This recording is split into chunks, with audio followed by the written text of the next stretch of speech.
Você já sentiu que a sua vida é um comercial de margarina que ninguém comprou? Que você está exausto de ser o diretor de marketing de uma empresa que só tem um funcionário, que é você mesmo? Deixa eu te dar um papo reto. A sua busca pela vida autêntica no Instagram é a coisa mais artificial que você já fez. Nós transformamos a espontaneidade em um KPI. Se você não postou seu café da manhã com aquela luz perfeita, você não tomou café. Você apenas alimentou o vazio. E sabe qual que é a verdade brutal aqui? Você não está vivendo. Você está performando a sua existência para uma plateia de fantasmas que, no fundo, também estão fingindo que se importam. Vamos desconstruir essa mentira confortável. Vamos falar sobre como essa autenticidade virou a nova forma de escravidão. E para isso, a gente precisa sair desse feed infinito e olhar para o que o filósofo Neil Postman já nos tinha avisado há décadas atrás. O meio é a mensagem. Quando o seu meio de vida é uma tela de 6 polegadas, a sua mensagem de vida será inevitavelmente bidimensional e editada. Pensa na sua presença digital como um terno de gala apertado que você insiste em usar na praia. Você finge que serve, você sorri para a foto, mas a verdade é que você não consegue nem respirar. Esse terno é o que o psicanalista Donald Winnicott chamava de o falso self. É uma interface de sobrevivência. Winnicott dizia que quando o ambiente ao nosso redor não é suficientemente bom, quando ele não nos aceita como somos, mas exige que sejamos algo específico para sermos amados ou aceitos, nós criamos essa casca para nos proteger, para nos adequar. O problema é que a internet não é apenas um ambiente não suficientemente bom. Ele é um ambiente patológico e um panótipo digital, como diria Foucault. Você está sendo vigiado 24 horas por dia por um algoritmo que pune o seu silêncio e premia sua máscara. A tese central que eu quero jogar na sua cabeça agora é o seguinte: quanto mais você tenta provar que é autêntico online, mais você fortalece o seu falso self. A autenticidade real é silenciosa, ela não precisa de legenda, ela não precisa de um filtro Paris para ficar bonita. No momento em que você decide compartilhar um momento vulnerável para gerar engajamento, você transformou sua dor em um produto. Você não está se curando, você está se vendendo. Nós perdemos o que o Winnicott chamava de a capacidade de estar só. Hoje ninguém está só. Estamos sempre acompanhados pela expectativa do outro. Você olha no espelho e não se reconhece, porque o você que o mundo conhece é uma edição de melhores momentos seus. Mas me diga uma coisa, você está cansado, não está? Cansado de manter essa fachada de alta performance, de gratidão tóxica, de estética minimalista. Esse cansaço não é preguiça, é o seu verdadeiro self gritando lá no fundo da caverna, pedindo para sair. Mas para ele sair, a gente precisa primeiro entender como essa engrenagem de fraude foi construída. E é exatamente isso que a gente vai dissecar agora. O que o algoritmo faz com a sua espontaneidade é o que a indústria do fast food faz com a sua nutrição. Ele pegou algo vital e transformou em um simulacro de processado. O algoritmo não quer o seu self verdadeiro, porque o self verdadeiro é imprevisível, é bagunçado, é silencioso.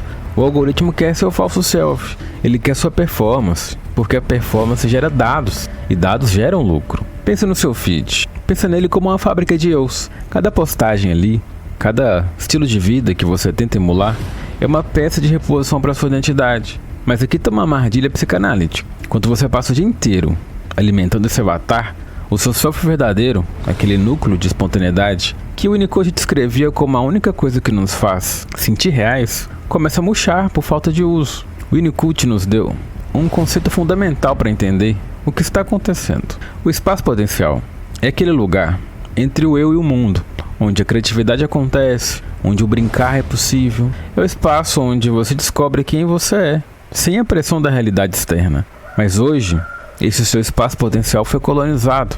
Onde deveria haver silêncio e exploração, agora há notificações. Onde deveria, ao ato de brincar livre, agora há trabalho de ser você mesmo. Vou citar um exemplo de caso, mas eu vou usar um nome fictício. O caso da Mariana. Mariana adora ler, mas ela sente uma angústia física se não postar o livro que ela está lendo com uma xícara de chá em uma luz de fim de tarde. Para Mariana, o ato de ler não é mais um gesto espontâneo, tornou-se uma tarefa. O livro deixou de ser um objeto transicional, algo que conecta ela com o mundo interno, e virou um acessório de cena para o falso self dela. A Mariana não está lendo para ela mais, ela está lendo para a ideia de que os outros têm dela. E sabe qual que é o resultado disso? Ela termina o capítulo sem lembrar de uma frase sequer. Ela está exausta de uma atividade que deveria ser relaxante. Para o psicanalista Winnicott, o objeto transicional é como o ursinho de pelúcia de uma criança. É o que nos ajuda a navegar entre a nossa realidade interna e o mundo externo. Na vida adulta, nossos objetos transicionais deveriam ser a arte, a música, os nossos hobbies, mas a cultura pop e as redes sociais sequestram esses objetos. Hoje o seu celular é o seu único objeto transicional, mas ele é um objeto perverso. Ele não te ajuda a se conectar com você mesmo, ele te puxa para fora, para o olhar do outro, para aquela comparação incessante. Isso nos leva para a anatomia da fraude. Vivemos sob o domínio do que Neil Postman chamava de tecnopólio. É um estado mental onde a tecnologia é dito o que é verdade e o que é valor. E o valor hoje é a visibilidade. Se você não é visto, você não existe. Mas psicanaliticamente falando, se você só existe para ser visto, você não é você. Você só é uma imagem. Essa é a vida como performance levada ao extremo. Nós nos tornamos nossos próprios carcereiros. Não precisamos mais de um vigia externo. Nós mesmos nos policiamos. Ah, será que esse pensamento é postável? Será que essa dor é estética o suficiente para um post de desabafo? Nós transformamos nossa psique em um mural de marketing. A linguagem terapêutica que deveria nos libertar foi apropriada pelo sistema. Agora você usa termos como autocuidado para justificar mais consumo, ou vulnerabilidade para atrair mais cliques na rede social. É a gourmetização da alma. O perigo real é que ao longo do tempo, o falso self se torna tão eficiente que ele começa a acreditar na própria mentira. Você se convence de que é feliz porque suas fotos dizem que você é. Você se convence de que é produtivo porque o seu plano está colorido. Mas no silêncio da madrugada, quando a tela apaga e o brilho azul se apaga, o que sobra é um vazio ensurdecedor. Esse vazio é o sinal que o seu self verdadeiro foi enterrado vivo sob camadas de estética. Nós desaprendemos a ser, só sabemos fazer. E o que fazemos é fabricar uma identidade que cabe no algoritmo. Mas o algoritmo não tem alma. Ele não se importa com a sua integridade psíquica. Ele só quer que você continue rolando a tela, continue postando, continue alimentando a fraude. A pergunta que fica é quanto tempo mais você aguenta carregar o peso de uma pessoa que você nem conhece, mas que o mundo todo admira. Estamos vivendo em uma epidemia de despersonalização disfarçada de conectividade. E para sair disso, não basta fazer um detox digital. É preciso uma cirurgia na alma. É preciso coragem para ser. Coragem para ser alguém comum. Parece um insulto, né? Em um mundo onde o algoritmo te diz que você precisa ser extraordinário, produtivo e estético 24 horas por dia, dizer que você precisa ser comum soa como uma sentença de morte social. Mas psicanaliticamente falando, a coragem de ser comum é o único caminho de volta para o seu self verdadeiro.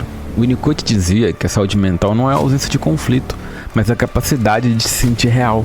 E nada é mais real do que o seu desconforto. Sabe aquele aperto no peito, quando você está prestes a postar alguma coisa e sente que está mentindo? Ou aquela exaustão profunda depois de um dia de networking, onde você só falou o que as pessoas queriam que você falasse? Esse desconforto não é um erro de sistema. Ele é o seu GPS interno. É o seu self verdadeiro tentando furar a bolha do falso self. A verdadeira liberdade não está em ser a melhor versão de si mesmo. Essa frase de coach que só serve para te vender curso de produtividade. A liberdade está em aceitar a sua versão mais crua e espontânea. Aquela que não tem legenda pronta. Aquela que comete erros, que fica em silêncio, que não sabe o que dizer. Isso é o que o Winnicott chamava de gesto espontâneo. É o movimento que nasce de dentro, sem interferência do olhar do outro. Pensa no jardim de plástico. Ele é a analogia perfeita para o seu feed. É bonito, não morre, mas também não tem vida. O jardim selvagem é como a sua alma.